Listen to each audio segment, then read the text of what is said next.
Hi, I'm Lily. It all started on an evening that was supposed to be wonderful, full of joy and support, but instead I remember it as the night when the exquisite glitter of crystal chandeliers became the backdrop for the bitterest pain. It was a dinner at Mrs. Thomas's house, arranged with the splendor peculiar to this place. The house sparkled, its walls seemed to absorb the light, refracting it through luxurious chandeliers, as if every decoration, every detail was created only to make an indelible impression. Under the high arch of the ceiling, from where majestic chandeliers hung, a long table stretched, at which family members and their loved ones gathered, invited to this seemingly special evening. The table was decorated with exquisite porcelain dishes with delicate paintings, glasses with elegant legs, shiny cutlery. Everything looked impeccable and elegant, as if it came from the world of ancient aristocratic dinners. I stood in front of the mirror in the guest room, adjusting the folds of my dress and peering at my reflection. My heart was trembling in anticipation. Today I was going to tell everyone the news that changed my career, my life. I was recently promoted to Senior Marketing Director, and this promotion was the result of many years of hard work, sleepless nights, and endless dedication. It seemed to me that this would be the very moment and everything I did would finally be recognized and appreciated. Clasping my hands, I took a deep breath, preparing to share this joy. I leaned over to my husband Adam, who was sitting next to me, and whispered that I had great news. His eyes met mine, and he nodded, smiling encouragingly, as if to say that now was the perfect moment to confess. I gathered all my courage to speak out. And so, with a deep smile and joy in my heart, I turned to the others at the table.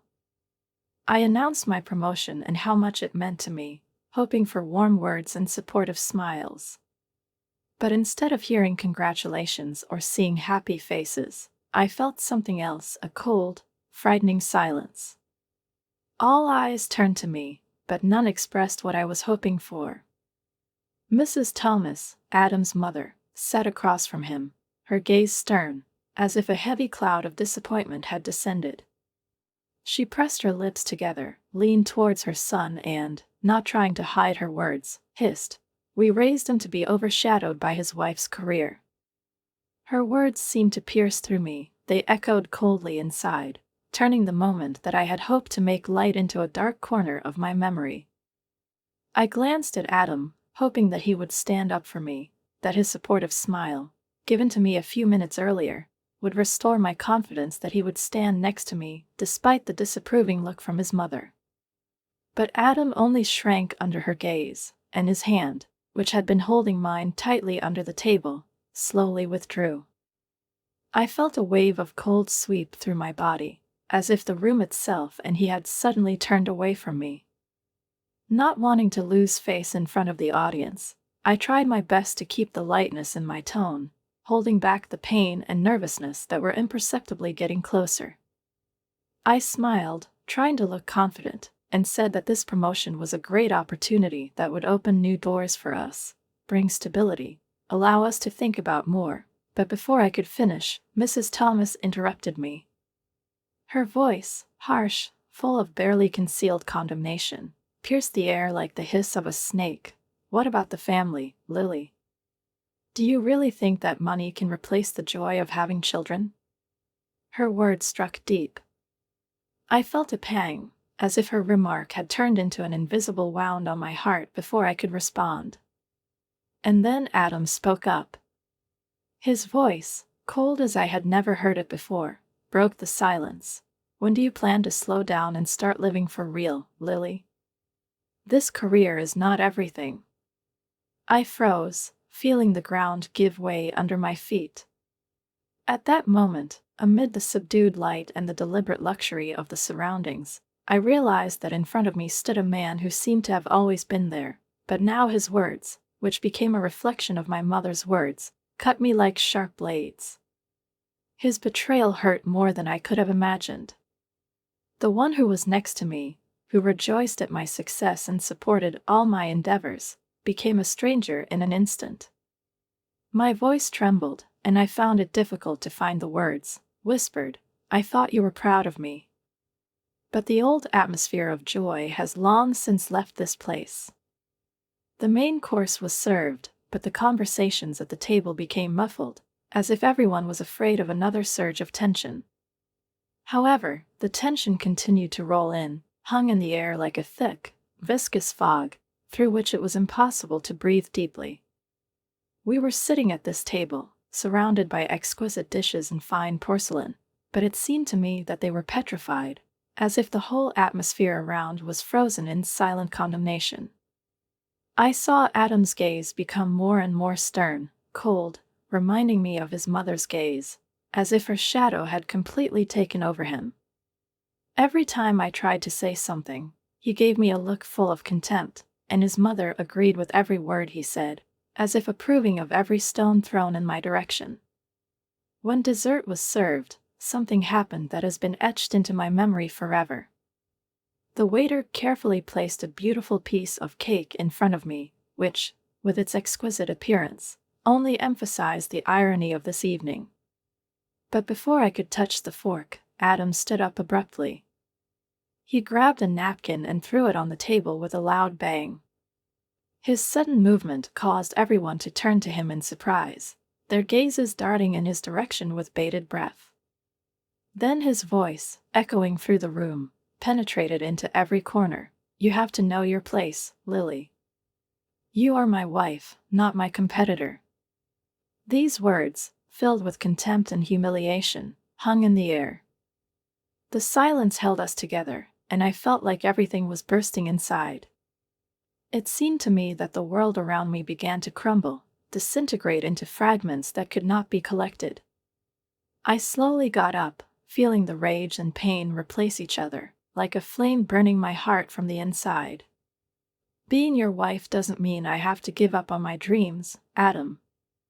I deserve respect." My voice trembled, but there was determination in it, gathered from all the fragments of my inner strength. And at that moment, a shadow flashed in Adam's eyes, heavy and dark. Before I could figure anything out, his hands suddenly shot up in the air and slapped me hard in the face. The sharp sound of a slap echoed through the room, leaving everyone sitting in amazement, holding their breath. Sitting in the silence of my small apartment, I tried to collect my thoughts, feeling a strange calmness that I could only dream of before. The sun's rays penetrated through the windows, flooding the room with light that seemed to cleanse me, removing the burden of yesterday's events. It seemed that this was the first day of a new life, the day when I was finally able to breathe freely, without feeling the constant pressure, condemnation, and expectations that had held me down for years. Everything changed overnight. The events of the previous evening surfaced in my memory like reflections in water, distorted by light ripples. I remembered standing on the cold marble in elegant shoes, as each step rang out, leading me away from everything I knew. I also remember the emptiness that settled in my soul at the moment when I left Mrs. Thomas's house, turning around to see him shrink and disappear into the darkness of the night. At that moment, everything in me seemed to die, but at the same time a new feeling was born, a feeling of freedom, quiet as the first light breeze after a long storm. Dozens of messages flashed on the phone screen, filled with excitement, questions, and uncertain attempts to find out what had happened. My friends tried to express their concern, offered to meet, but I was not ready to explain myself. Right now, all my thoughts were focused on one thing: I needed to move on. To do this, I picked up the phone, with confidence backed up by desperation, and dialed the number of the lawyer who was recommended to me. I felt a slight tremor in my hand, but as soon as the lawyer answered, my words sounded resolute and without hesitation: "I need to file for divorce. It's urgent." His response was calm, professional, and he offered to meet today. "Yes, I will be there," I replied firmly. At that moment, I realized that there was no turning back anymore. The decision was made, and with every step I realized that, despite the fear and pain, it was my choice. The choice to be free from the shadows of the past, from pain, from betrayal, That day, bathed in morning light, became a symbol for me, something more than just the beginning of a new life. For the first time in a long time, I felt the determination and strength that helped me keep going forward. I looked into the future and felt that, despite all the difficulties, I was ready to face it with an open heart, to find a way to myself, to my dreams, and to the life I deserve. I tried to focus on my work, immersing myself in each task with my head, although my thoughts constantly returned to the events of that night, to the moment when my whole world changed. That day, I desperately wanted to find solace in the familiar work routine, to forget myself, even for a moment. But Mr. Brandon, my boss, noticed my distraction. His attentive gaze gently but insistently expressed concern, and he came up to me, discreetly asking if everything was all right. "I just have personal problems, but I can handle it, thank you," I replied, trying to speak in an even voice, with a slight smile on my face. "If you need some free time, just tell me," he suggested, to which I shook my head, still smiling. "No, thank you. Being busy helps." Mr. Brandon nodded, as if to say that he understood, and left me to work. This short conversation suddenly filled me with gratitude for his kindness and support, for the opportunity to be busy, even when my thoughts were chaotically trying to escape to the memories of a collapsed marriage. For the first time in a long time, I felt like I was finally holding my life in my hands. Every assignment, every report, every email became a kind of anchor for me, preventing me from sinking into a pool of pain. Work saved me, allowing me to forget myself and, even for a while, put aside the past. The support of my colleagues enveloped me like a warm blanket, giving me the opportunity to exhale. Even when the weight of a broken marriage periodically overwhelmed me, in moments of this conscious employment, I felt that I was safe. One of my colleagues, Mary, a friend with whom we shared everything, came up to me one day, her voice full of concern. "Lily, I heard about last night. Are you okay?" Through a calm face, I managed to squeeze out a slightly bitter smile. "It was hard, Mary," I admitted, trying to keep my voice even, although everything was trembling inside. "But I can handle it." Mary was looking at me intently, her face expressing an unwavering determination to support me. "You're stronger than you think. And if you ever need a place to spend the night or just sit and talk, my door is always open," she said with a warm smile, hugging me with one look. I thanked her for this simple but priceless kindness. When she suggested that we meet in the evening and have a drink together, I agreed, feeling that this is exactly what I needed, a little time to talk and feel a little easier. That night, over a quiet conversation and a glass of wine, I was finally able to pour out my thoughts and feelings. We talked about everything, and I allowed myself to be frank. I told about the pain and betrayal, about how I felt when Adam became different. Mary listened attentively without interrupting, and I found comfort in her understanding. Our laughter, slipping through the words like threads of sunlight through dark clouds, gave us the feeling that there were still simple joys and moments of warmth in this world. Late at night, when I returned to my apartment, I looked at the phone screen and saw several missed calls from Adam. My heart contracted painfully, conflicting feelings flared up inside. I hesitated, not knowing whether to call back, but after weighing everything, I decided to send a message. Summoning all my resolve, I wrote, "I filed for divorce. Please respect my space at this time." My fingers were shaking when I pressed send. His reply came almost instantly, filled with despair and pleading. "Can we talk about this, please? Lily, I'm really sorry." I stared at the screen, feeling a wave of emotions wash over me, sadness, anger, relief, and something else, subtle but firm, as if a spark of determination had finally ignited inside me. My fingers quickly typed in the answer, "I need space, Adam. Good night." I looked around my small apartment, the space that had become my refuge. It was simple, but cozy, imbued with a quiet warmth and peace that I had not felt for a long time. Here, within these walls, there was no place for judgment or fear. No one could hurt me here. This was my sanctuary, a place where I could start over, slowly rebuilding myself, layer by layer, as if rebuilding a crumbling building.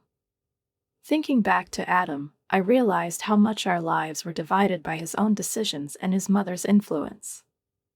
It was sad to see how the man with whom I once shared dreams allowed toxicity to overshadow our future, pushing me away for the approval that he seemed to need more than our life together. But now I wasn't carrying that burden. I left him behind the night I first closed the door of his world behind me. Lying in my bed, I felt something new, a kind of awakening, barely perceptible, but warm, like the first breath of spring. That night, I realized that I was no longer just surviving. I was starting a new phase of life, one where I could truly live and not exist. Tomorrow I will be stronger, and the day after tomorrow I will be even more. It was just the beginning, and now I was ready to face whatever the new day would bring. My work at Renewed Energy has become more than just a distraction. It has become a springboard for my growth. I plunged into it with my head, doing everything possible to participate in larger-scale projects and bring new ideas to life.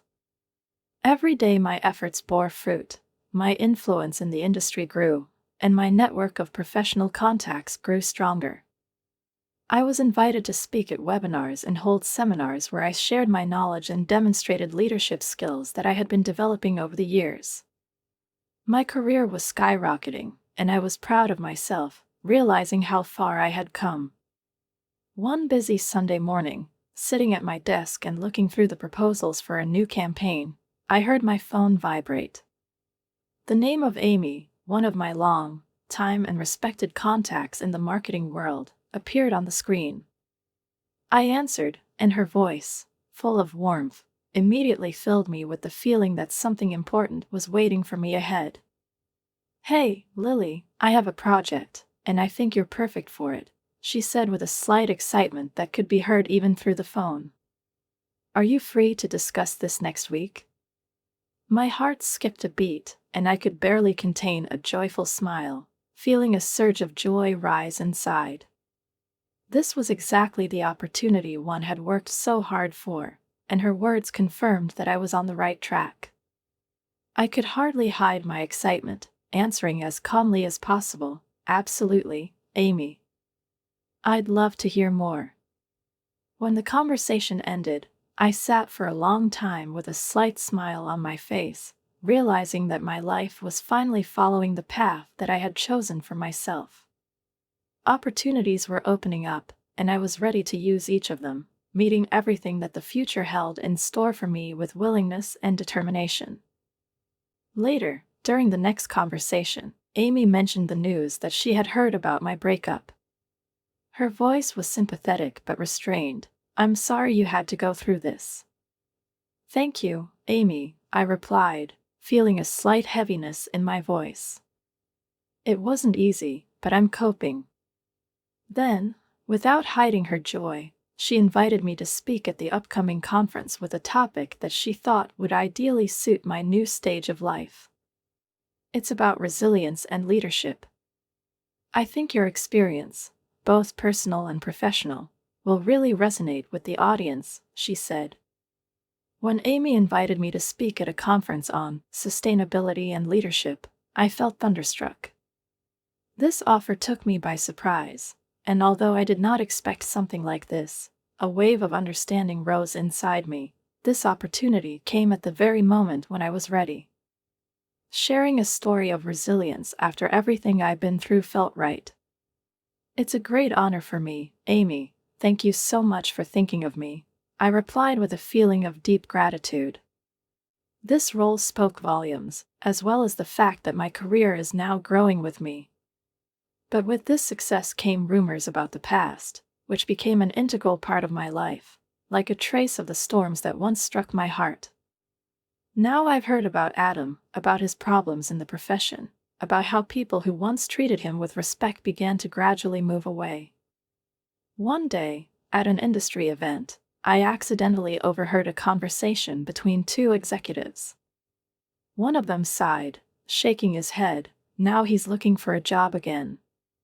After he did this to Lily, no self-respecting director would take him on. These words hurt, but they were confirmation that I was no longer alone in my perception of events. People saw Adam as he was. My career flourished, and each new step strengthened me, and meanwhile Adam faced difficulties that seemed to fill his life.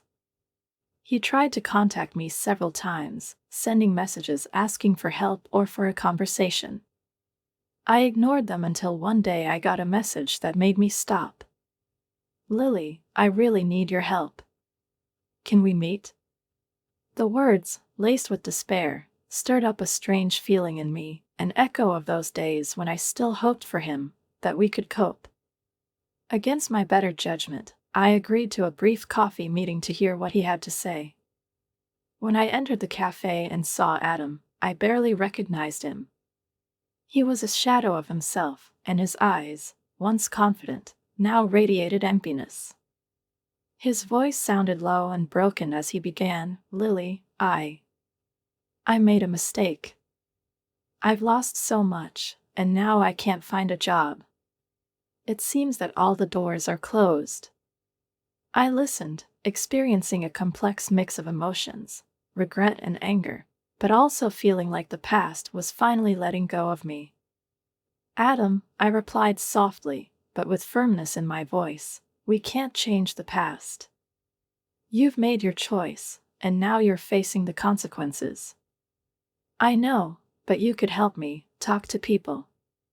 Tell them that I've changed." He looked at me pleadingly. I shook my head, feeling that this conversation was the last chapter of our shared history. "Adam, the whole community knows what happened. People see your actions, and now it's not just about me, it's about you and your choices." My words sounded like a sentence he passed on himself. As I left the cafe, I was overcome by a strange mixture of pity and determination. Adam learned a hard lesson about respect and the consequences of his own decisions. It was a lesson he taught himself, and I couldn't change it. After returning to work, I plunged into my projects at renewed energy with renewed vigor, using my bitter experience as a source of strength. I wanted to help others, to share my understanding, because sometimes it is the most painful personal trials that lead us to the greatest triumphs. When my divorce was finally finalized, I felt almost physically relieved.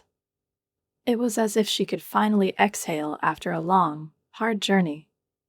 It wasn't just a new chapter, it was an opportunity to take everything that the past had taught me and use it for my future. My role in the company has become much more than just a set of daily responsibilities. I launched a mentoring program for young women in marketing, feeling that now I have something valuable that I can pass on. The program allowed me to share my experiences and help others cope with the challenges that I once faced myself. My own journey of overcoming and searching inspired me to create a space where these women could feel the support and strength, understanding, and mentoring that I knew everyone needed. One day, at one of these classes, I met Lauren, a young, ambitious intern with burning eyes and an irresistible desire to learn. She reminded me of myself, the way I was at her age, full of aspirations and determination. During one of our conversations, she looked at me with a slight wariness, but her gaze was eager for answers. She had a notebook in her hands, ready to receive all her thoughts and my answers. "Lily, how do you deal with criticism?" she asked seriously. "Especially when it's expressed by people who think you're out of place." Her question took me by surprise, but it was painfully familiar.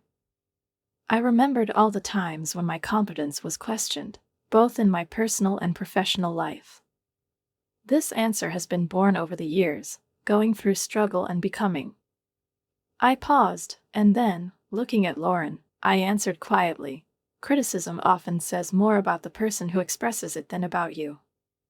There will always be people who question your right to be where you are. But you will prove them wrong by staying true to yourself and your goals. Only your own opinion of yourself matters. You belong here, and the only person who needs to prove it is yourself." Lauren nodded thoughtfully, her face reflecting awareness and gratitude. "Thank you, Lily.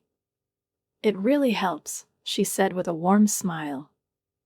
I felt a wave of pride, not only for myself and for the path I had traveled, but also for the influence I could have on others. It was a new chapter that I was creating for myself, and I was ready for what the future would bring. "Listen, Lauren, study, and then let your work speak for you," I added, smiling. "Never let other people's doubts become your reality. Use them as fuel to work even harder." Lauren quickly wrote down my words, and then looked at me. Her gaze became more serious. "What if it gets really hard?" she asked quietly. I answered by putting my hand on her shoulder, then asked for support. "Find mentors, don't be afraid to ask for help. We are stronger together." Her grateful look indicated that she understood the meaning of these words. The mentoring program has become a source of joy and satisfaction for me, as has my growing professional community. I was increasingly invited to speak at industry events and meetings, where I shared my story and the lessons I had learned. At one of these events, a networking dinner for leading marketing professionals, Scott, a former colleague who had heard about my recent successes, approached me. There was genuine admiration in his eyes. "Lily, I have to say that your path and story are really inspiring," he said warmly. "How do you manage to keep moving forward after everything?" I smiled, accepting his compliment. "Every challenge is just another step toward something more," I replied. "It's important not to let your past determine your future." During the evening, our conversation flowed from a friendly conversation to a discussion of possible cooperation. "Lily, have you ever thought about writing a book?" Scott suddenly asked, his eyes sparkling with thoughtfulness. "Your story could inspire so many," he added with a slight smile. I froze for a moment, as if this proposal caught me off guard, but somewhere inside it lit a spark. The idea appealed to me. By the end of the evening, I had exchanged contacts with the publisher, who was also present at the event. The feeling that every meeting, every conversation opened new doors for me filled me with pride. It was a clear sign of how far I had come from that timid woman sitting silently at the dinner table to a confident professional woman whose life was now full of meaning and achievements. My confidence grew with every step. I have led seminars, coordinated marketing campaigns, and become a voice of sustainability and self-fulfillment for young women in our industry. Every talk and every seminar was not just an opportunity to share knowledge, but also a way to heal yourself. I turned past pain into useful lessons, opening the way for others, as I once discovered it for myself. One night, after a busy day filled with meetings and new projects, I was lying in bed and thinking about how my life had changed. I was no longer the woman who sat in the shadows, suffering in silence, resigned to her overwhelming circumstances. Now I was a leader, a mentor, a person who took my pain and turned it into something meaningful. It was not just a new beginning, it was a bright, decisive stage in my journey, which I was proud to call my own. Months passed, and the memories of the past with Adam gradually faded, becoming distant shadows. My life was full and eventful now. I was completely focused on the future and the opportunities that opened up in front of me. The past has become a quiet echo, a barely perceptible whisper in the back of my mind. One afternoon, during a meeting with Isabella, our mutual friend, this echo suddenly came to life. Isabella began the conversation cautiously. "Lily, I accidentally saw Adam. He really seems to be sorry. He says that he realized a lot. He's sorry." I lowered my gaze so as not to meet her eyes, and delicately sipped my coffee, letting her words sink in. People often begin to regret their actions when they feel their consequences, I replied calmly, restraining the inner emotions that Isabella's words had caused somewhere deep. She continued, apparently hoping that my words were just a preface. He would like to talk to you, perhaps apologize. I think he's really remorseful. There was a mixture of hope and anxiety on her face. I thought about it, remembering everything I had to go through, but I raised my head and shook it. Isabella, I'm grateful that you told me that. But that part of my life is in the past, I said firmly, and her face lit up with understanding. I continued, I have moved forward, towards new opportunities, to people who appreciate and support my growth. I have no desire to look back. We quickly changed the subject, as if returning to these memories was like an old book that should be closed forever. Adam's attempts to contact me again, his calls and texts, no longer stirred my heart. Now my life was full of hope and surrounded by people for whom I mattered, who saw in me not only the woman who suffered from a crushing relationship, but also the one who rose above her pain and stepped into a world that was open to her and all her dreams. I have become someone who accepts challenges with an open heart, who finds strength in the face of adversity, who overcomes every barrier with determination to keep moving forward. Looking back, I realized that every moment of struggle, every difficulty, and every doubt shaped me, turned me into the person I became. And now, standing at the top of my career, confidently leading projects, inspiring those who need support, I realize that I am exactly where I am destined to be. The future stretches out in front of me, and I am ready to face it without turning around, without regrets. I remain firm in my decision to keep my distance from the past. Every time Adam tried to contact me again, I responded with silence. It wasn't an expression of anger or resentment. It was a choice for the sake of my own well-being, for the sake of the world I had built. Now I've been speaking at conferences, implementing exciting marketing campaigns, and watching my mentoring program flourish. The influence I had on others filled me with a genuine sense of satisfaction. By sharing my story, I saw how it inspires those who have also faced challenges similar to mine. In the evenings, I sometimes reflected on the past year and saw how much I had changed. I didn't just survive, I really thrived. My life was filled with meaning, success, and new perspectives, and knowing that Adam regretted his choice brought me neither pride nor satisfaction. Rather, it reminded me of the consequences of disrespecting someone else's dreams, someone else's life. After closing the diary full of plans and thoughts, I felt a deep peace. My experience with Adam has pushed me towards a life where there is strength, confidence, and loyalty to my own values. I found victory not in his regret, but in my own strength, in being able to turn pain into strength, that I began to live the way I dreamed.